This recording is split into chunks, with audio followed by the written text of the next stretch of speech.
مسلم شریف میں باب کا نمبر ہے 19 اور حدیث کا نمبر ہے 85.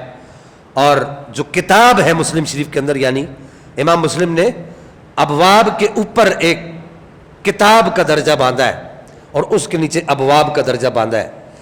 تو کتاب کا نام جو امام مسلم نے جس کتاب کے اندر یہ احادیث طیبات لائی اور بالخصوص یہ حدیث مبارکہ لائی ہے وہ کتاب الایمان ہے مسلم شریف کی. کتاب الایمان میں ایک بڑی ہی ایمان افروز حدیث مبارکہ نقل کرتے ہیں امام مسلم. میں آپ کو یہ بات پہلے عرض کر چکا ہوں کہ امر بالمعروف و نہی عن المنکر یہ ایک ایسی چیز ہے، اس کا جو سب سے بڑا درجہ ہے وہ یہ ہے کہ کسی ظالم اور جابر حکمران کے سامنے کلمہ حق بلند کرنا، کسی ظالم اور جابر کے سامنے کھڑے ہو جانا اور کلمہ حق کو بلند کرنا، اللہ کی توحید کی گواہی دینا، نبی پاک کے طریقوں کو منہدم ہونے سے بچانا، آپ علیہ الصلوۃ والسلام کی سنت کو بچانا، آپ صلی اللہ تعالی علیہ وبارک وسلم کے دین کو بچانا، مداہنت کا شکار نہ ہونا. مداہنت کس کو کہتے ہیں؟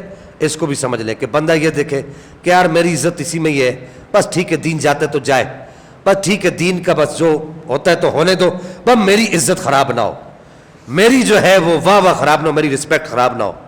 اس کو کہتے ہیں مداہنت، اپنی عزت پر دین کو قربان کر دینا، اپنی عزت کو بچا لینا اور اپنی عزت کو داؤ پر لگانا اور دین کو بچا لینا، اس کو کہتے ہیں اصلی دینداری اور اس کو کہتے ہیں امر بالمعروف و نہی عن المنکر.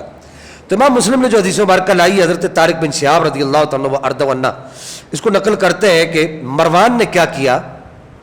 جو حدیث کا پس منظر تھا جو میں نے آپ سے عرض کیا کہ حدیث کا پس منظر یہ تھا کہ نبی پاک علیہ الصلوۃ والسلام کے دور سے لے کے خلفائے راشدین مہدیین کے دور سارے دور میں اور مروان کے آنے سے پہلے تک جب تک مروان جو ہے وہ بادشاہ نہیں بنا تھا اس وقت تک طریقہ یہ رہا تھا کہ جو مسلم حکمران تھے وہی خطبہ دیتے تھے، وہی نماز پڑھاتے تھے، جو خلیفہ ہوتا تھا وقت کا بادشاہ ہوتا تھا. تو طریقہ یہ تھا کہ عیدین کی نماز کے بعد خطبہ ہوا کرتا تھا. نبی پاک علیہ الصلوۃ والسلام بھی ایسے کیا کرتے تھے. اب جب مروان کی گندی زبان کو لوگوں نے دیکھا کہ وہ اللہ کے نیک بندوں کے خلاف کھل رہی ہے، صحابہ کبار کے خلاف کھل رہی ہے، اہل بیت اطہار کے خلاف بالخصوص وہ زیر افشانی کر رہا ہے، اپنی زبان سے جو ہے وہ گندے الفاظ نکال رہا ہے، جب دیکھا اس وقت کے مبارک اور متبرک دور کے لوگوں نے جب یہ دیکھا، بڑے بڑے تابعین اور بڑے بڑے اولیاء کاملین، بڑے بڑے صحابہ اس وقت جو موجود تھے، انہوں نے جب دیکھا کہ یار اس کی زبان سے تو ہر وقت اللہ کے نیک بندوں کے خلاف الفاظ نکلتے رہتے ہیں. جیسے آج کل آپ دیکھتے ہیں کہ ایک نعرہ ایجاد کیا گیا ہے کہ بابت شہی کوئی نہیں. تو یہ کوئی نیا طریقہ نہیں ہے میرے بچوں، میرے عزیزوں، میرے بزرگوں، یہ طریقہ پہلے سے چلا آ رہا ہے. اللہ کے نیک بندوں کے خلاف بولنے کا سلسلہ پہلے سے چلا آ رہا ہے. کیا کفار نے نبی کریم علیہ الصلوۃ والسلام کے خلاف باتیں نہیں کی؟ کیا منافقین نے حضرت ابوبکر صدیق کے خلاف باتیں نہیں کی؟ کیا منافقین نے اور یہودیوں نے اور دیگر لوگوں نے حضرت عمر فاروق، حضرت عثمان غنی اور مولا کائنات کے خلاف باتیں نہیں کی؟ نیک ہستیوں کے خلاف باتیں کرنے کا سلسلہ شروع سے چلا آ رہا ہے. اب اس کا طریقہ کیا ہے، کرنا کیا چاہیے؟ کیا ایسے لوگوں کو سننا چاہیے یا نہیں سننا چاہیے؟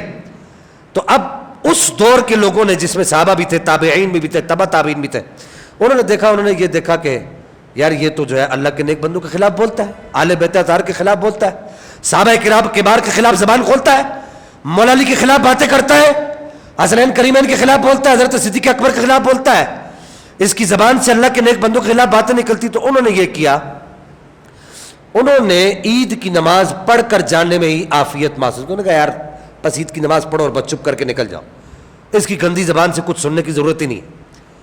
جب اس نے یہ دیکھا کہ بھائی لوگ تو عید کی نماز پڑھتے اور نکل جاتے، میرا خطبہ تو سنتے ہی نہیں ہے، اب خطبے کے اندر زہر افشانی کرتا تھا، تو اب یہ حدیث کا پس منظر ہے. اب سنیے حدیث مبارکہ کیا ہے. کہ حضرت طارق بن شہاب بیان کرتے ہیں کہ عید کے دن نماز سے پہلے جس شخص نے سب سے پہلے خطبہ دینا شروع کیا، نماز سے پہلے خطبہ دینا شروع کیا. اب خطبہ ہوتا کب ہے عید کی نماز میں؟ نماز کے بعد ہوتا ہے. جس شخص نے سب سے پہلے خطبہ دینا شروع کیا نماز سے پہلے وہ مروان تھا. ایک شخص نے مروان کو روکا اور روک کر کہا کہ نماز خطبہ سے پہلے ہوتی ہے اور خطبہ نماز کے بعد ہوتا ہے. مروان نے جواب دیا کہ وہ دستور اب متروک ہو چکا ہے، یعنی وہ دستور اب چھوڑا جا چکا ہے، اب اس کو ختم کر دیا گیا. تو حضرت ابو سعید نے کہا اس شخص پر شریعت کا جو حق تھا وہ اس نے ادا کر دیا.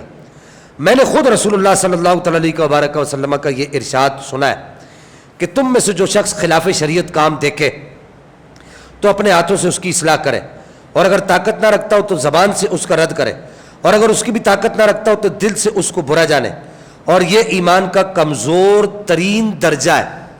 اب یہ پوری حدیث مبارکہ میں نے آپ کے سامنے مسلم شریف کی پڑھ دی. اس میں بہت سارے مسائل حل ہوتے ہیں.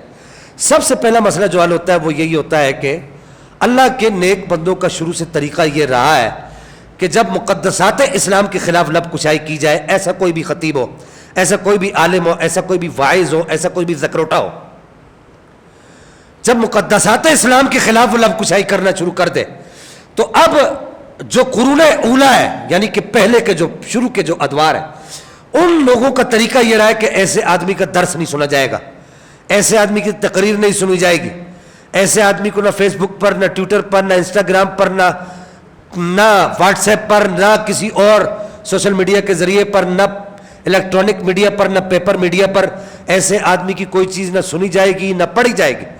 یہ طریقہ شروع سے اللہ کے نیک بندوں کا رہا ہے. میری ملت کا نوجوان جو یہ سوال کرتا ہے وہ کہتا ہے, آپ کہیں گے شاہ صاحب یہ حدیث مبارکہ تو بس ہو گئی بات. نہیں, حدیث سے مسئلہ حل ہوتا ہے. ہمارا نوجوان کہتا ہے شاہ صاحب پگڑی تو آپ بھی باندھتے ہیں, امامہ تو آپ بھی باندھتے ہیں, ہاں جی, اور جو ہے وہ صافہ تو آپ بھی پہنتے ہیں, ہاں عصا تو آپ بھی پکڑتے ہیں, تو تسبیح تو وہ آپ بھی پکڑتے ہیں, تو وہ بھی پکڑتے ہیں, سارے کام وہ بھی کرتے ہیں, تو پھر کیا ہوا؟ وہ بھی تو دین کی بات کرتے ہیں, وہ بھی تو قرآن پڑھتے ہیں, وہ بھی تو حدیث پڑھتے ہیں. لیکن یہاں پر یہ مسئلہ قرون اولا کے مسلمانوں نے اس مسئلے کو حل کیا. انہوں نے کہا بھائی جب دیکھو کہ ایسا مرحلہ آ گیا ہے کہ لوگ مقدسات اسلام کے خلاف لب کشائی کرنے لگ گئے, تو اب ایسے لوگوں کی تقریر سننا جائز نہیں ہے, ایسے لوگوں کی بات سننا اہلیان اسلام کے لیے روا نہیں ہے. اب ان کو یہ زیب نہیں دیتا کہ وہ ایسے لوگوں کی بات سنیں. جب ایک ظالم اور جابر حکمران کے سامنے کھڑے ہو کر لوگوں نے ان کا اس کا خطبہ سننے سے انکار کر دیا, تو پھر مجھے اور آپ کو کس چیز کی ممانعت ہے؟ ہمیں تو کوئی سر پہ کھڑے ہو کر کوئی ظالم اور جابر زبردستی تو نہیں کہتا کہ فیس بک کے اندر اسکرولنگ کرو تو اسی کی تقریر سنو جو اللہ کے نیک بندوں کے خلاف بولتا ہے.